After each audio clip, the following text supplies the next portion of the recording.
In this case study, we're going to look at a typeface designed 300 years after Bimbo. In the late 18th century, the late 1700s, it's a design that today is known as Didot. Typefaces like Didot are called Didones, or modern serifs. They're seen as the last stage in a long evolution of traditional Roman book typography, from humanist typefaces that closely imitated handwriting, like Bimbo, to a rational typeface that no longer showed any trace of the human hand. So let's take a closer look at these letter forms. Modern serifs have a perfectly vertical axis. They have very thin, entirely unbracketed serifs, serifs with no curved connection to their stem, and a strong modulation to a stroke that's really thin in some places and much thicker in others. The evolution from a humanist Renaissance type to these very stark mechanical forms paralleled the reflected ideas of the European Age of Enlightenment. In 18th century philosophy, politics, and literature, there was a new interest in empiricism, rationality, and scientific rigor, and type designers were starting to reflect these values within their design. The first true rationalist typeface was the Roman du Roi, the King's Roman.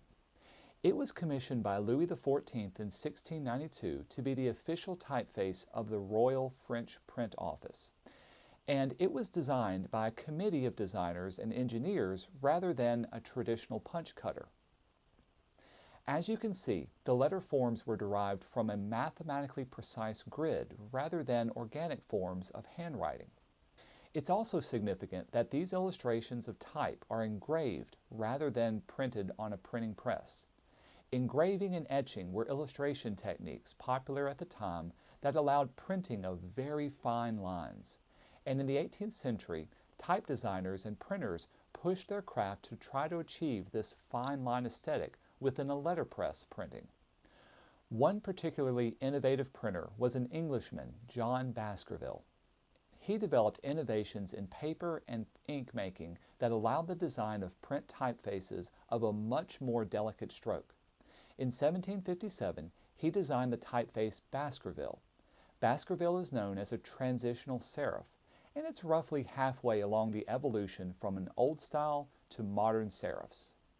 Transitional serifs have a vertical axis, more modulation than old style serifs, but still bracketed serifs. 40 years later, these trends towards rationality and mechanicalism matured into the work of FIRMIN Didot, a Parisian punch cutter. Today, the most common digital version of Didot's work is a reinterpretation by the 20th century French type designer Adrien Fruitiger, and it's this typeface that we know today as Didot. Didot is extremely similar to Bodani, a typeface designed around the same time by Gambistidi Bodani in Italy. Bodani and Didot were influenced by each other, and both of them were influenced by the work of John Baskerville. Because of their thin, elegant, minimal forms, Didot and Bodani were used a lot in American and European fashion publications in the 1950s, 60s, and 70s, and these are still closely associated within the world of aesthetics and in fashion.